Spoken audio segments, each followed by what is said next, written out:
Jadi tema kita adalah Stronger Marriage, ya teman-teman. Dan ini ada part 1 and part 2 begitu. Saya bersyukur, jadi waktu itu pendeta Benny yang hubungi saya untuk membawakan tema ini. Kenapa? Karena sesungguhnya ini adalah satu kelas online bagi para pasutri yang saya inisiasi dari 1 Mei tahun yang lalu. Kita tahu bahwa tahun yang lalu itu bulan Maret ya, bulan Maret kita di akhir itu, saya kaget sekali waktu ada satu gereja katanya menutup ibadah. Nah, jadi saya beribadah di Bandung.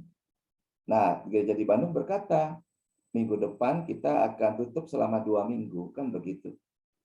Nah, ada apa ya? Saya cari-cari itu di Google, COVID. What is COVID? Saya pikir, oh ternyata seperti virus influenza, pilek haci-haci gitu ya. Nah, saat itu saya sedang dalam satu rencana perjalanan untuk KKR Pasutri, berkeliling kota di Indonesia. Jadi di Maret akhir itu di Kalimantan, lalu April rencana ke Sumatera, Mei itu rencana ke Kuala Lumpur, Juni itu ada di Jakarta, dan seterusnya sampai September itu ada di Kupang, begitu. Nah, jadi khususnya saya masih ingat waktu di awal Maret itu diumumkan ada COVID, saya tetap yakin loh saya bisa berangkat ya. Karena khotbah itu tertera 28 Maret di Kalimantan. Itu pun di pedalaman, di daerah Ngabang. Mengadakan KKR Pasutri di sana, saya mulai di sana. Tapi waktu 2 minggu cepat sekali ya teman-teman ya. Akhirnya cancel dong. Nah kemudian kita jelang yang di Sumatera akhirnya cancel, di Medan, di Metodis, juga di Pematang Siantar. Waktu memasuki Mei di Kuala Lumpur, pastor di sana sangat yakin bahwa itu pasti tetap on schedule. Because our government take care this COVID very carefully. Oh oke, pastor, we stick to the schedule. Tapi Mei pun akhirnya datang ya. Dan kita tahu sampai hari ini sesungguhnya saya tidak pernah terbang kemanapun untuk menyampaikan couples revival. Jadi tidak ada. Nah, akhirnya di dalam pimpinan Tuhan, saya bergumul tentang apa yang saya harus lakukan. Maka 1 Mei saya launch itu adalah Stronger Marriage Online Class. Dengan pasutri pertama ada 5 pasang. Nah, ini terus bergulir setiap bulan. Sekarang sudah bulan Juni ke Juli ya, kita nih awal Juli. Jadi saya baru menutup semester lalu dengan sudah 20 angkatan. Dan sudah ada sekitar 100 pasutri di hampir seluruh kota dan kabupaten di Indonesia. Dari ada sekitar 30 kota besar dan kota kecil dan kabupaten. Dan saya kemudian melanjutkan akan inisiasi karena pentingnya akan tema ini, yaitu Stronger Marriage itu di Indonesia kan ada pernikahan yang makin dikuatkan begitu ya. Maka saya per 3 Juni kemarin barusan terbitkan buku ini. Jadi ini adalah Stronger Marriage, The Journey Begins. Nah, di sini saya sampaikan semua isi daripada kelas. Sehingga melalui buku ini bisa penetrate lebih luas ke lebih banyak pasutri.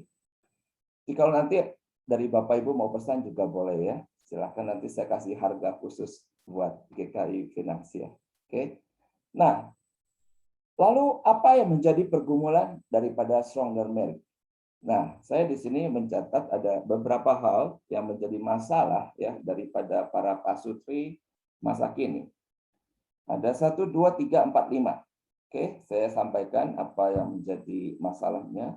Lalu harapannya itu sebenarnya nanti kita mau kemana. Lalu terakhir langkah-langkahnya. Oke. Nah, yang menjadi masalah yang pertama dari hubungan suami istri itu ternyata ini sama rata semua saya temukan. Dan memang ini menurut riset di Amerika sudah terbukti sih. Kalau di Amerika itu kan ada riset ya.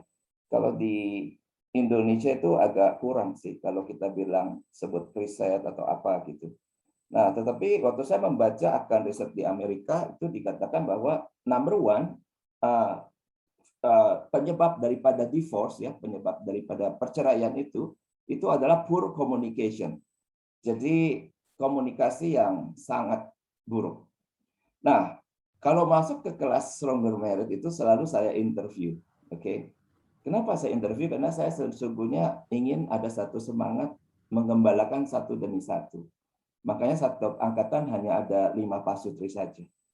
Karena kelas ini ada tugasnya, ada 3 tugas yang harus dikerjakan.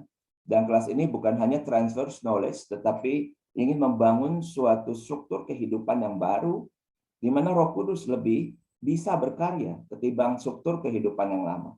Di mana melalui struktur kehidupan yang baru juga ego suami, ego istri itu lebih bisa diturunkan ketimbang selama ini selalu naikin benteng dan naikkan ego, sehingga terjadi sesuatu hal yang kita tidak inginkan, yaitu emotional divorce. Nah, saudara-saudara, jadi kalau kita perhatikan bahwa ini yang menjadi masalah dari pernikahan 1 tahun, 2 tahun, ini alumni dari Stronger Married ada pernikahan sudah 36 tahun, ya. Itu betul loh. Rata-rata masalahnya komunikasi. Ya. Jadi ada suami kalau ngomong selalu nadanya tinggi. Ya, kalau kayak gitu istrinya udah males, ya. Ada juga istri kalau ngomong enggak berhenti-berhenti.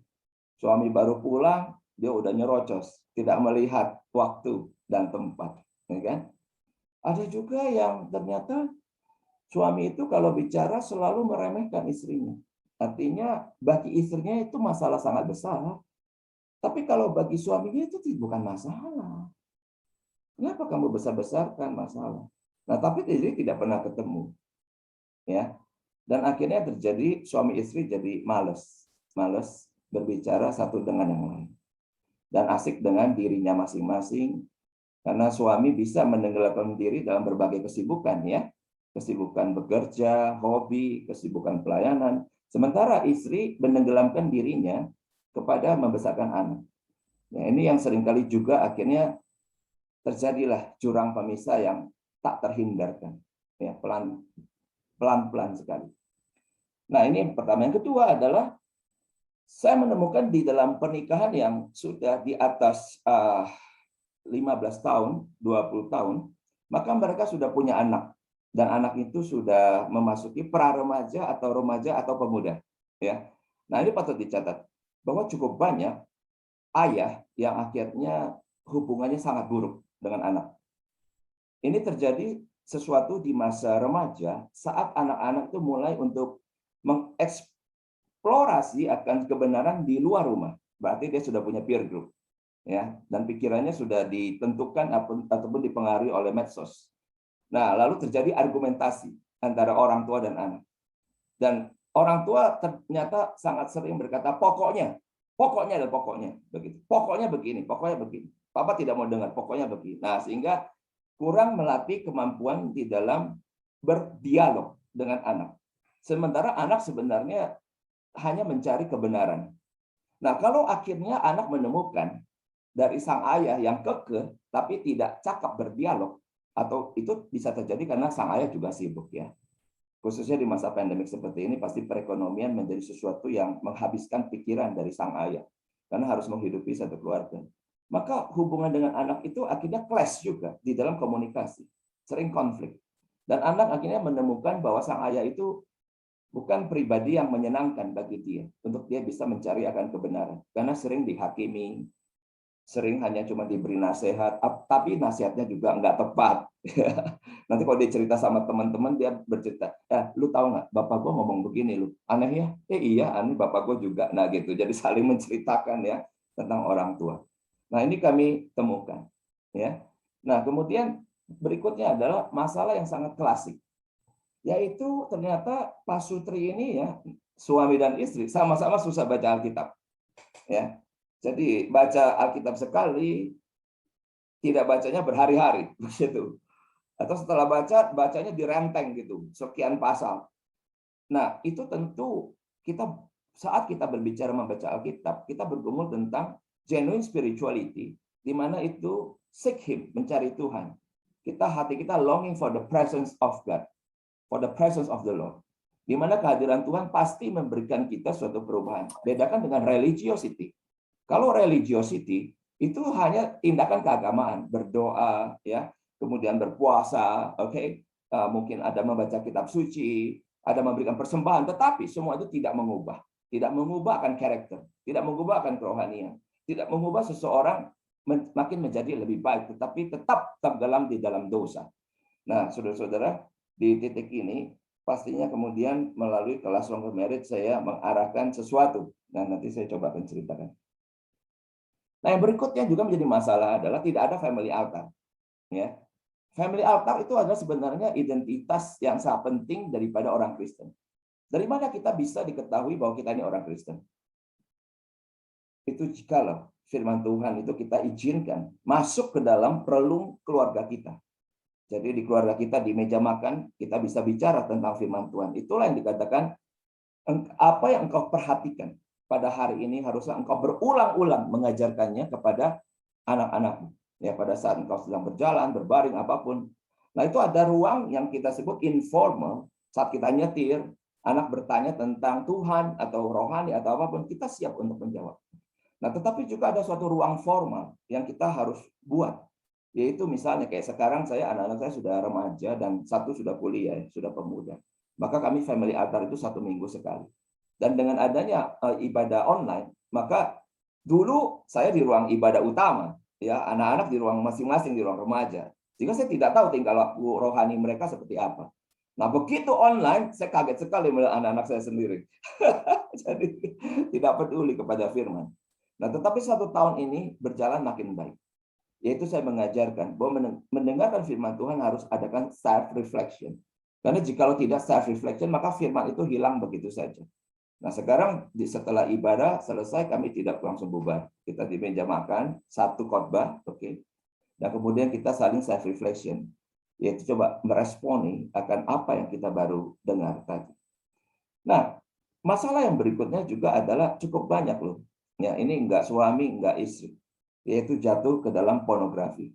Ya, kepuasan seksual itu memang memberikan suatu pemuasan yang instan, yaitu kalau stres, kalau banyak pikiran, dan dosa pornografi itu seringkali merangsek masuk sejak seseorang itu masih kecil ataupun saat orang itu belum sadar.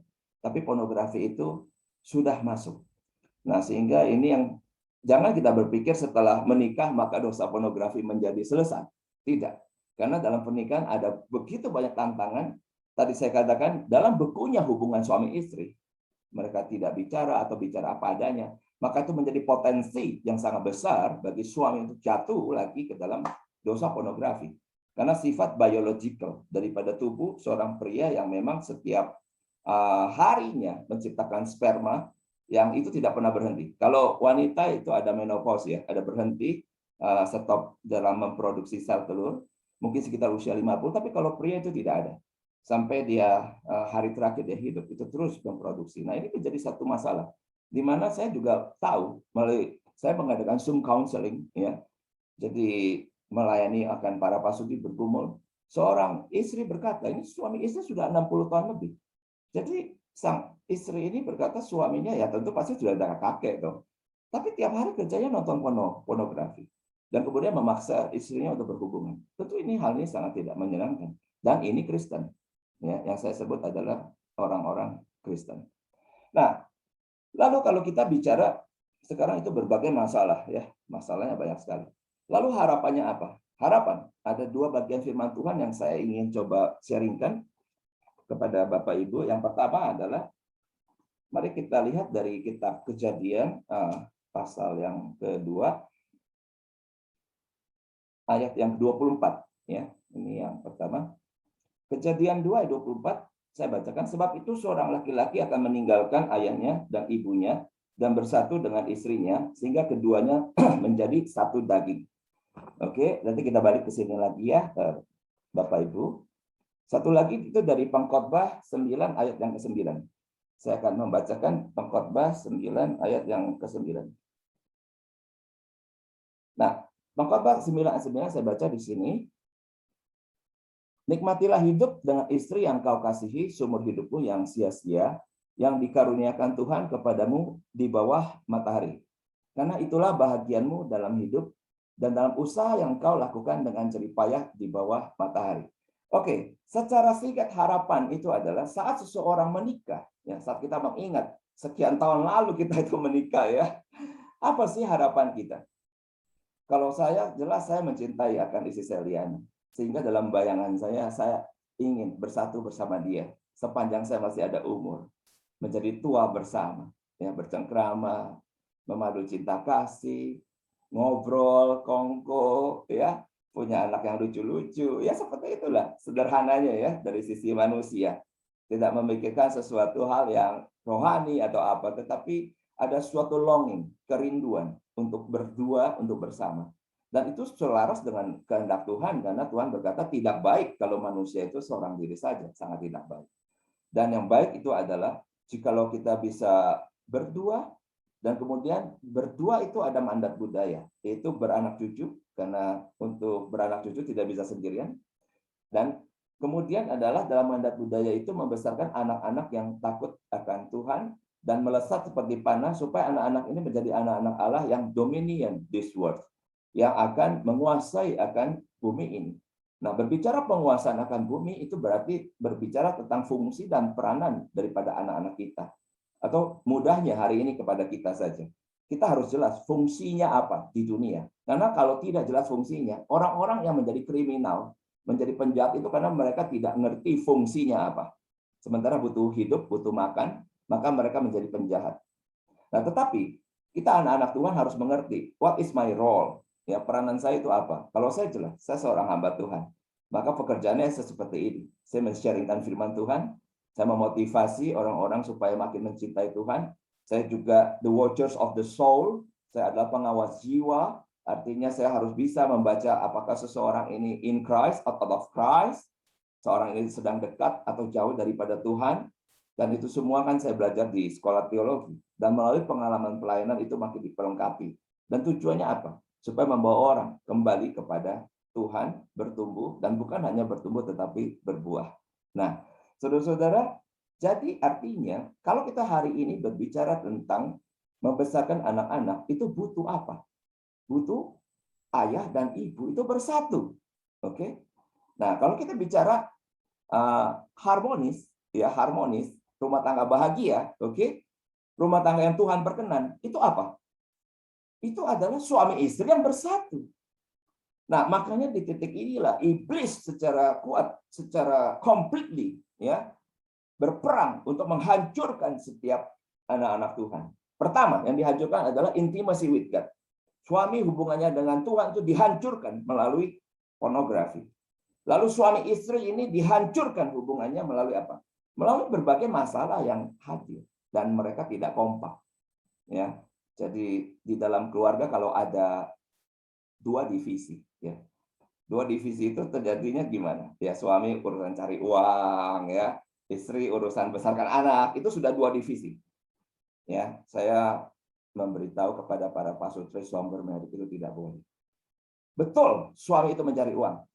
Betul, ibu atau istri itu membesarkan anak. Tetapi yang disebut dua divisi artinya apa? Mereka sudah tidak lagi membicarakannya ini. Jadi suami ini beban sendiri di tempat kerja. Dia tidak jadikan istri teman sharing dan teman doa untuk mendoakan dia. Tidak. Sehingga begitu ada sita rumah, kaget sekali.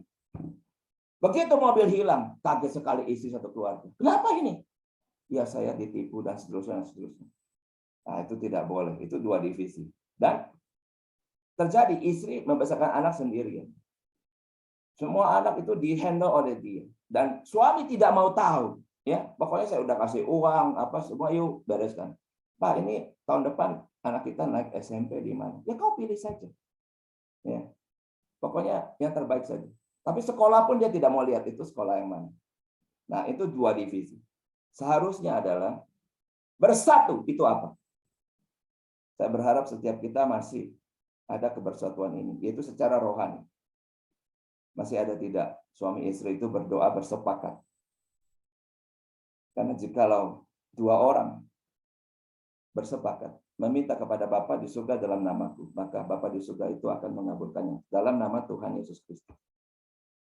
Nah, bersepakat bersatu dalam apa lagi? Itu pikiran.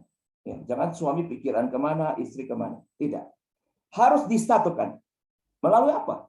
Ya, melalui komunikasi yang terbuka. Ya.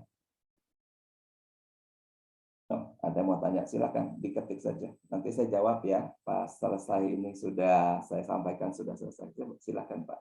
Nah, kemudian bersatu dalam hal apa? Dalam hal emosi. Kalau istri sedang menangis, sedih, nah, apakah suami itu tahu? Atau suami meremehkan? Ah, kamu gitu aja. Sedih. Ya. Wah, kamu ini kok begitu saja kok pusing. Nah, atau suami betul-betul bisa listening, bisa empati, sehingga terjadi penyatuan. Nah, ya, jadi penyatuan dari apa? Dari rohani, dari penyatuan pikiran yang akhirnya melahirkan kehendak, dan kemudian ada penyatuan daripada emosi. Artinya istri pun boleh tahu perasaan sang suami. Khususnya di masa-masa pandemik seperti ini, saya dengar dari salah satu juga peserta Stronger Marriage itu menyatakan bahwa sekarang hidup dari tabungan. Ya, jadi tabungan itu terus digerus habis. Kenapa? Karena income yang dia dapat sekarang sudah sangat sedikit, tetapi expense itu kan tidak pernah turun. Dan dia sangat khawatir. Nah, setelah dia ikut ke kelas Stronger Marriage, maka saya memberikan dia beberapa pengarahan yang penting, sehingga kemarin kelihatan hidupnya sudah kelihatan lebih baik, ya, sudah bisa tersenyum. Sebelumnya mukanya sempat. Nah, saudara-saudara, ini yang bersatu ya. Harapannya kemana? Jadi Bapak Ibu menangkap. Ini semua harus diupayakan. Nah, yang kedua adalah tidak hanya kita berbicara dalam pernikahan itu adalah tanggung jawab demi tanggung jawab. Oke. Tapi tadi kita sudah baca dari kitab Pengkhotbah itu bahwa ada kata nikmatilah itu, ya. Jadi live joyfully, ya. Live hidup dengan joy, dengan penuh sukacita, ya kan? Live joyfully with your wife, dengan istri yang kau kasihi seumur hidupmu yang sia-sia. Nah, dikatakan seolah seumur hidup itu sia-sia. Ya, nggak ada arti. Tetapi ada satu arti yang seolah-olah ya bernilai, itu adalah bernilai everlasting, yang bisa dikenang, yang memiliki meaning, memiliki arti yang sangat maksimum begitu. Memiliki satu kebahagiaan yang tiada tara, dan itu harus diraih. Menurut kitab Pengkhotbah dikatakan apa? Nikmatilah itu. Ya. Dengan siapa? Bukan dengan teman-teman main golf atau hobi naik sepeda, ya. Bukan dengan anak. Bukan dengan anak. Karena partnership jauh lebih penting daripada parenthood. Partnership itu adalah seumur hidup. Parenthood mungkin hanya sekitar 20 tahun lebih. Ya. Nah, nikmatilah hidup dengan istri yang kau kasihi seumur hidupmu yang sia-sia. Yang Tuhan itu karuniakan kepadamu di bawah matahari. Karena itulah bagianmu dalam hidup. Itulah bagiannya. Ya. Bagian saya boleh menikmati istri saya Liana. Kami tertawa bersama, hahihi. Besok ribut, ada. Hamba Tuhan juga ada ribut. Masa nggak ada ribut ya? Tapi kemudian kita menyelesaikan, memetakan masalah, dan kemudian mencari solusi. Kalau nggak ada solusi, kita berlutut di hadapan Tuhan. Dan akhirnya kita boleh bersukacita kembali. Ya, terutama di masa pandemik seperti ini. Ya kan? Kita juga bisa tetap hahaha di dalam keluarga kita, walaupun kita ini sedang memasuki istilah yang udah berubah dari PSBB, PPKM, apa sama artinya lockdown, lah gitu ya. Nah, saudara ya. Nah, dalam hidup dan dalam usaha yang kau lakukan dengan jerih payah di bawah matahari. Nah, ini adalah satu sasaran yang kita inginkan itu boleh tercapai. Nah, lalu bagaimana kita bisa meraihnya? Sekarang saya masuk kepada how. Nah, saudara-saudara, sekali lagi berbicara stronger marriage, suatu pernikahan yang kuat. Tadi saya sudah berikan harapannya. Saudara tetap maintain kebersatuan itu. Saudara boleh self reflection sekarang, ya. Self reflection adalah satu di bagian awal itu yang saya berikan pengajaran ini. What is self reflection? Self reflection itu adalah kita menaruh jarak, ya, menaruh jarak untuk melihat diri kita. Oke. Kalau kita berkaca, atau sekarang kita ini ada di Zoom ya, kita bisa melihat diri kita. Oke, apakah saya rapi atau berantakan. Tapi biasa kita pakai cermin. Nah, tetapi kalau self reflection itu bukan melihat secara fisik, tapi kita keluar melihat akan sesuatu yang ada di dalam. Nah, yang di dalam ini apa yang kita lihat? Ada dua yang kita lihat, yaitu roh kita di hadapan Tuhan seperti apa. Dan yang kedua adalah jiwa kita. Itu seperti apa. Apakah keadaannya berantakan? Atau keadaannya sedang rapi, terbangun, tersusun, menuju kekokohan? Atau ternyata setelah sekian tahun itu sangat rapuh. Dan jikalau betul ada badai, ada gelombang, ternyata itu runtuh. Nah, saudara-saudara, self-reflection itu penting sekali. Bagaimana cara kita self-reflection? Ada kepada 3 hal yang kita harus lakukan. Pertama, kepada firman Tuhan. Saat mendengar khotbah seperti ini, self-reflection mudah sekali. Jikalau saudara merasa, oh saya sudah, ya berarti kita bersyukur. Oke, kita bersyukur. Tuhan terima kasih. Apa yang dikatakan Pak Kuiva dari tadi itu, saya tidak alami itu semua. Kita bersyukur. Nah, ya itu self-reflection. Oke. Nah, tetapi, waduh, kok dari tadi kok kayak ngomongin saya ya? Saya kok mengalami konflik gitu suami istri. Kok saya sama anak saya kok ngomong udah lama nggak ngomong ini. Ya, bahkan saya pernah dengar satu kesaksian majelis ini ya, gereja berkata, saya 20 tahun katanya hubungan dingin dengan anak saya itu tidak bicara. Wah, sampai begitu saya kaget juga ya. Jadi satu orang pelayan Tuhan tetapi dan ada dengan anak laki-laki ini terjadi konflik. Dan hidup itu kemudian separate, artinya ya elu-elu, gua. Gak ada urusan. Nah, seperti itu. Aduh, sedih sekali. Nah, jadi self-reflection artinya, selama khotbah ini berjalan, saudara bisa langsung menaruh suatu cermin. Ya. Apakah saya tadi orangnya yang misalnya, oh, kok saya baca Alkitab kayak tadi Pak Kuiva bilang ya, saya baca 1 hari, 2 hari, tapi 2 minggu tidak baca, misalnya, gitu ya. Oh, saya kok di rumah juga tidak ada family altar ya. Nah, itu self-reflection berjalan. Dan saudara akhirnya bisa mencatat apa yang saudara belum lakukan. Nah, kalau saudara belum lakukan itu bagaimana? Nah, ini saya tadi ditanya mau share screen ya. Saya coba share screen ya, teman-teman ya. Nah, ini. Nah, ini ada di dalam buku Stronger Married. Nah, saya kasih lihat. The Journey to Stronger Married.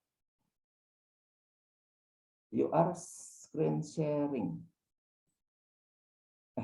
Kok sebentar, saya balik. Nah, ini bisa lihat ya, teman-teman, The Journey to Stronger Married. Jadi ada saat khotbah itu ya, saat berkhotbah ini ada alat tunggal suami dan istri. Memang saya memakai segitiga interaksi ini juga karena kita self reflection. Yang kedua itu adalah suami harus mendengarkan apa masukan dari istri. Oke, istri harus mendengarkan masukan dari suami. Misalnya istri bilang ke suami, kamu nih orangnya pemarah. Oke. Nah, dia self reflection. Nah, tetapi yang sebelumnya itu kita ada self reflection. Nah, ini dia. Pertama kepada firman Allah, kalau ada kekuatan, jika sudah syukuri, oke. Jika kelemahan, jika belum serahkan pada Tuhan.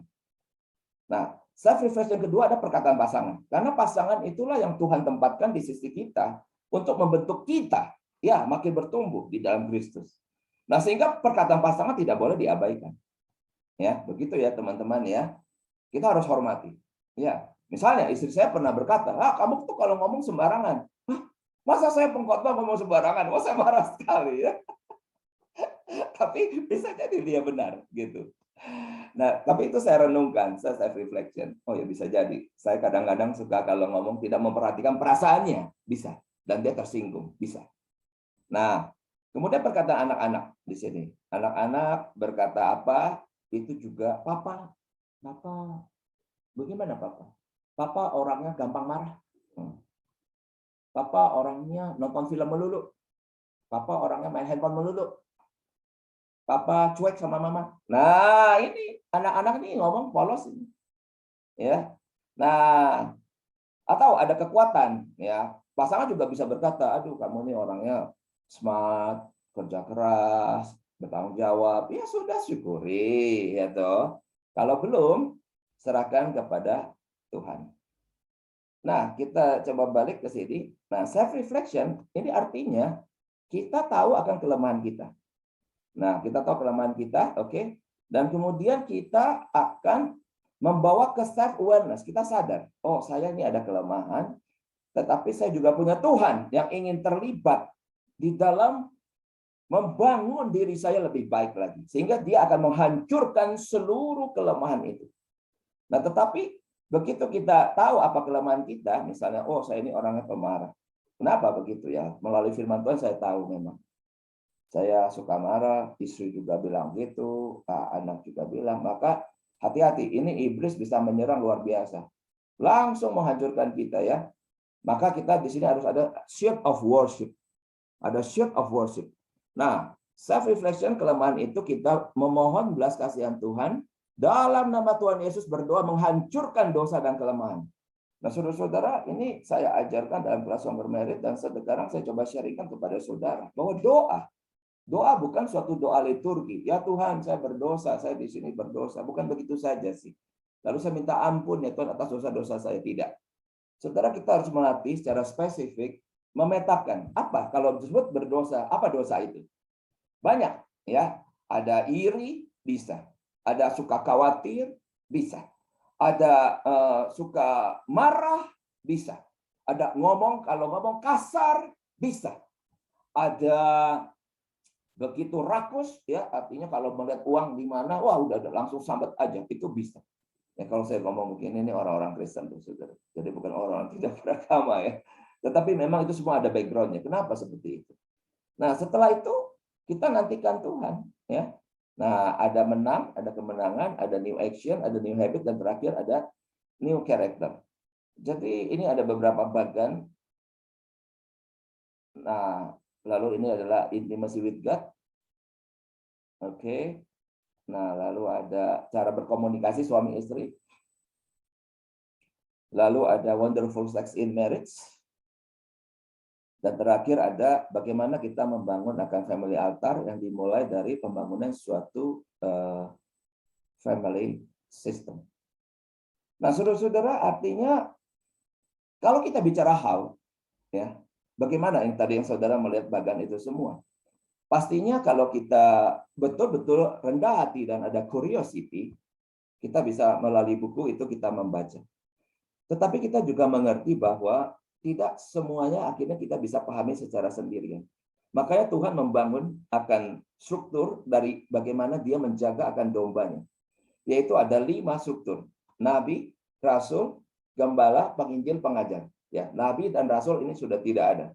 Tetapi dalam hidup kita harus saudara itu mengizinkan ada gembala itu boleh masuk ya untuk menggembalakan kita ya, puji Tuhan.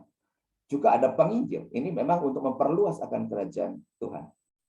Oke. Kalau ada jabatan penginjil di gereja kita, puji Tuhan, artinya mungkin kita ada sesuatu kurang mampuan mengabarkan Injil kepada saudara, kepada papa mama. Maka dalam struktur ini kita bisa minta tolong, Pak, ini ada saudara saya, dia rasanya kok masih belum yakin akan keselamatan, boleh nggak bicara? Nah seperti itu. Dan sepanjang zaman Tuhan membangun akan ini, membangkitkan akan hal ini, ya teman-teman. Ada gembala, ada penginjil, ada pengajar. Nah pengajar ini kita juga harus terbuka terhadap pengajaran-pengajaran yang baik, dan kita harus kritis. Nah sehingga bagaimana untuk kita bisa akhirnya mengalami yang tadi bersatu dan menikmati. Maka saya melihat bahwa dalam kehidupan pernikahan yang berjalan seumur hidup, kita membutuhkan apa yang disebut pengajar. Maka saya telah mencoba bergumul dengan Tuhan. Saya dengan Liana bergumul ingin menjadi passionate married mentor. Ya, jadi kami memperkenalkan diri kami sebagai seorang mentor karena kami tahu bahwa ini semua tidak bisa dilalui oleh Pak Sutri secara apa ya kita sebut ya, secara smooth begitu. Terlalu banyak tikungan, terlalu banyak jurang, terlalu banyak padang gurun yang begitu panas dan kering dan terik begitu. Terlalu banyak badai yang bisa menghancurkan akan kapal. Nah, sehingga ini yang saya dan Liana ini sensi bahwa betul kita membutuhkan mentor. Nah, saat saya ingin menjadi seorang mentor bagi para pasutri, saya harus mengakui saya pun dimentor, ya. Saya juga menjadi konselor bagi pasutri. Saya pun di-counseling. Saya pernah mengingat satu masa dalam kehidupan pernikahan kami itu 3 tahun pernikahan. Ya, saat itu saya masih praktek di Gereja Kristus Ketapang. Jadi teman-teman, Bapak Ibu pasti tahu ya, itu GKI Pinangsia, itu Ketapang, belakang Gajah Mada Plaza.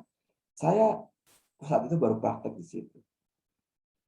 Nah, dengan tuntutan sebagai hamba Tuhan yang praktek, berarti Bapak Ibu tahu, belum lulus, praktek 1 tahun, diutus oleh STT Reform, maka ke situ saya mencoba memberikan terbaik.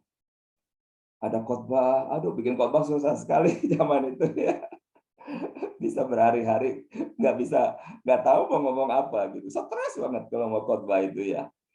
Nah besok juga aduh ngomong apa, kalau besoknya banyak hal yang baru lah yang saya sebagai hamba Tuhan yang baru belajar. Nah tetapi tetap ada suatu tekad memberikan terbaik. Nah sehingga saya kemudian boleh dikatakan quote unquote tenggelam dalam kesibukan melayani dalam suatu usaha untuk memberikan terbaik, memberikan suatu perform ya, jangan sampai saya dilihat sebagai hamba Tuhan yang buruk begitu. Nah, dalam usaha ke sana ternyata saya waktu itu udah menikah dan sudah punya anak. Anak saya Justin waktu itu berarti sekitar umurnya 1 tahun begitu. Kami menikah tahun 2000, lalu Justin lahir 2001, saya praktek tahun 2002 ya, 2002. Saya di wisuda 2003. Nah, sehingga yang terjadi adalah ya itu tadi division. Ya saya sibuk di sini. Nah, nanti kalau Liana Fafa, ini Justin nggak mau makan. Aduh, masa nggak mau makan aja mesti kasih tahu aku sih gitu loh, gitu ya teman-teman ya. Aku di kota ini banyak nih gitu loh. Nah gitu. Jadi Eva ini si Justin sakit apa? Aduh, bawa aja ke dokter dekat bisa lah gitu. Saya mesti pergi ini nih. Nah kayak gitu ya. Nah, saat itu jadinya kami itu konflik. Iya loh. Jadi hamba Tuhan juga tahun ketiga pernikahan itu mengalami konflik yang sangat berat. Nah, akhirnya bagaimana? Akhirnya kami di counseling. Ya, kami di counseling. Nah, saudara-saudara, apa beda counseling dengan mentor? Kalau counseling itu dari sisi yang situasi Pak Sutri itu sangat negatif, oke, very complicated. Nah, ini ada mic yang nyala, boleh dimatikan, dibantu teman-teman. Ini masuk ke dalam kepala saya, suara-suara kayak buku gitu.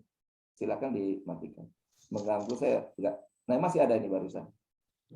Teman-teman boleh dimatikan mic-nya ya. Oke, saya tunggu sebentar. Silakan memperhatikan mic-nya. Oke. Nah, jadi konselor ya sebagaimana tadi ya, artinya seorang suami istri yang mengalami masalah, konflik, KDRT atau apapun ya, maka seorang konselor membawa dia sampai ke di titik nol ya, sehingga masalah itu bisa diselesaikan. Nah sedangkan seorang mentor itu pernikahan dari 0 sampai 10, berarti pernikahan itu ada kualitas 1, kualitas 2, 3, 4, 5, 6, 7, 8 sampai 10 ya, 10 sangat memuaskan. Kalau 5 ya oke lah gitu ya. Kalau 1, 2, 3 ya sebenarnya nggak ada konflik sih, tapi pernikahannya itu garing gitu, nggak ada tujuan, nggak ada arah. Ya pokoknya pernikahan itu ya semua orang menikah. Nah, tapi saya juga nggak tahu apa sih bahagianya pernikahan gitu ya, apa sih sukacitanya pernikahan, nggak tahu. Nah jadi kalau seperti ini dia berarti tidak ada konflik, cuman pernikahan itu stagnan saja. Nah ini perlu mentor untuk mengkereknya ke kualitas yang tertinggi. Nah, saat itu saya ingat saya dengan Liana pergi ke konselor. Sudah tahu apa yang terjadi? Di depan konselor kita ribut. Ya, begitu ribut saya bilang, tuh Pak, lihat tuh. Istri saya kayak gitu tuh. Ya kayak begini nih di rumah. Wah, gitu ya. Jadi udah tunjuk-tunjukkan. Istri saya juga nggak mau kalah. Ya Pak, tapi dia gara-garanya begitu, gini. Apa seperti? Nah, saya masih ingat tuh sekitar 1 jam lah. Nah, saudara-saudara, ada pernikahan itu butuh di counseling. Hari-hari ini saya juga telah berubah peranan. Dulu saya di counseling ya. Sekarang saya menjadi seorang counselor. Ada Pak Sutri yang baru 2,5 tahun menikah, Kristen di daerah Jawa Timur. Mau bercerai, kasihan. Anaknya 1 lucu sekali. Nah, saya melalui Zoom counseling mencoba membimbing mereka. Jangan pilihan itu diambil. Nah, saat itu kembali ke cerita saya. Sang konselor berbicara cukup banyak hal kepada aku. Tetapi selalu konseling itu ada PR-nya. Jadi ada PR yang harus kami lakukan. Apa itu? Yaitu kami disarankan untuk 1 minggu sekali pergi dating. Dating itu artinya saya dan Diana pergi misalnya ke Gajah Mada Plaza, makan Hot Band, Kentucky, atau McDonald. Nggak tahu tuh masih ada nggak ya di situ ya. Rasanya masih ada. 1 jam, sementara anak nggak boleh ikut. Anak itu dititip ya ke mama, waktu itu mamanya Liana. Nah selama 1 jam itu, kami bertukar pikiran. Kami bertukar emosi. Saya menyatakan apa yang saya harapkan. Saya menyatakan apa yang saya rindukan. Saya menyatakan apa tujuan pernikahan ini. Demikian sebaliknya. Demikian sebaliknya. Nah, maka kami kemudian setiap minggu, setiap Senin. Senin itu hari libur hamba Tuhan. Maka sekitar jam 11 begitu kami pergi. Sementara anak kami titipkan. Nah, itu kami lakukan setiap Senin. Dan pelan-pelan emosi itu turun. Dulu kalau saya pulang, Liana langsung gitu ya. Sekarang enggak. Dia tahu nanti hari Senin pasti akan ngobrol. Ya, pasti akan ketemu. Jadi dia bisa tahan. Oh, Senin hanya beberapa hari lagi. Nah, saya pun menjadi lebih happy. Saya tidak ketemu macan di rumah. Ya. Apa itu macan? Mama cantik ya. Tetapi saya melihat Liana lebih tenang. Dan itulah apa yang saya sebut sebagai usaha penyatuan. Ya, bahwa melalui kesulitan ini, tanggung jawab saya di gereja tidak membuat saya jadi jauh dengan Liana. Kemudian anak saya sekarang ada 3. Dan anak satu demi satu lahir tidak membuat kesibukan anak ini membuat Liana tereksklusif di sana, tapi kemudian sampai tidak bisa melayani saya. Tidak seperti itu. Kami pernah dibantu oleh konselor sehingga kami tetap pelihara penyatuan itu sampai hari ini. Nah, sehingga ini yang menjadi suatu sasaran. Nah, lalu bagaimana peranan mentor? Nah, peranan mentor itu saya catat ada 7, cukup banyak ya teman-teman ya. Yang pertama itu memberikan, saya cepat saja, memberikan advice. Kemarin itu di dalam visit and pray. Jadi keunikan dari Sober Merit adalah di akhir daripada kelas yang 5 pasutri tersebut sampai 10 biasanya, 5 sampai 10. Nah, di akhir itu saya Zoom visit and pray 1 demi 1 pasutri. 1 demi 1 ya. Seringkali habis visit and pray itu 1 hour enrichment meeting itu capek sekali. Karena walaupun seperti ini, saya berusaha mendengar. Ini makanya saya pakai ini ya, mendengarkan apa yang menjadi masalah. Nah, pada dasarnya mereka ini pasutri yang boleh dikata belum ada masalah terlalu berat, ada yang seperti itu. Nah, pemberian advice itu biasanya sangat mumpuni. Misalnya, ada satu suami berkata begini, saya Pak dibesarkan oleh ayah saya itu keras dan kemudian suka tegur-tegur saya dari saya kecil gitu. Nah sekarang saya juga gitu Pak. Nah tapi bedanya sekarang istri saya marah-marah kalau saya tegur-tegur gitu loh. Ya bisa kebayang ya. Nah lalu saya memberikan advice. Oke, ada 2 hal yang bisa diubah. Yang pertama cara ngomongnya. Cara ngomongnya itu kemungkinan kasar. Ya. Nah, tanya kepada istri, saya mesti ngomong kayak gimana? Kalau ada yang harus ditegur. Karena fungsi menegur adalah fungsi dari ada imam, nabi dan raja, ya. Imam setiap kepala rumah tangga, kepala keluarga, ayah itu harus mendoakan akan anak-anak, ya, mewakili akan menghubungkan Tuhan dan anak-anak kita. Nabi menyatakan kebenaran. Di sini ada teguran. Nah, raja itu artinya memberikan perlindungan juga makanan bagi rakyat. Nah, jadi Bapak tetap harus tegur kalau ada yang tidak beres. Tapi ada 2 hal Bapak bisa ubah. Yaitu ngomongnya itu loh. Ngomongnya jangan-jangan nyelekit. Yang kedua adalah saat ada yang harus ditegur, tidak langsung ditegur. Ini saya terapkan juga dulu. Anak saya pernah ribut di depan mata saya. Kalau dulu saya bisa hardik gitu. Zaman masih kecil bisa saya pukul. Tapi tidak. Ini sudah remaja, sudah pemuda. Tidak mungkin. Masa saya gebuk-gebukan dengan mereka? Tidak mungkin. Maka saya lihat aja itu. Tetapi pas makan siang saya panggil dua-dua. Jadi sudah lewat ya. Kejadian pagi jam 8, siangnya baru saya tegur. Saya tegur yang kecil dulu. Karena ego yang gede pasti lebih besar. Yang kecil saya bilang, kamu nggak boleh ngomong gitu kepada Koko.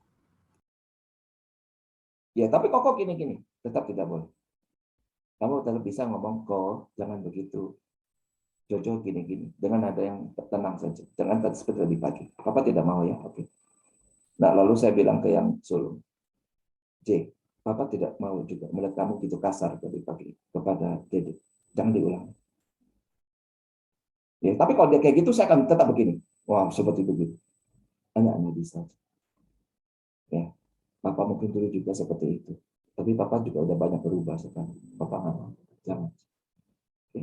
Bisa janji kedua. Nah, jadi ini yang kedua ya. Artinya secara secara kita sebut adalah pertama kata yang keluar itu harus kita atur. Menegur tetap.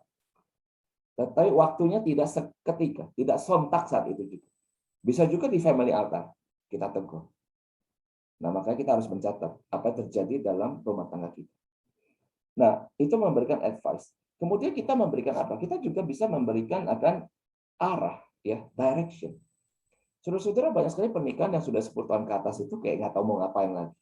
Ya, apalagi sudah 20 tahun. Anak sudah empty nest. Empty nest artinya anak-anak itu sudah keluar kota. Nah, sekarang pandemik ya, pada pulang ke rumah ya.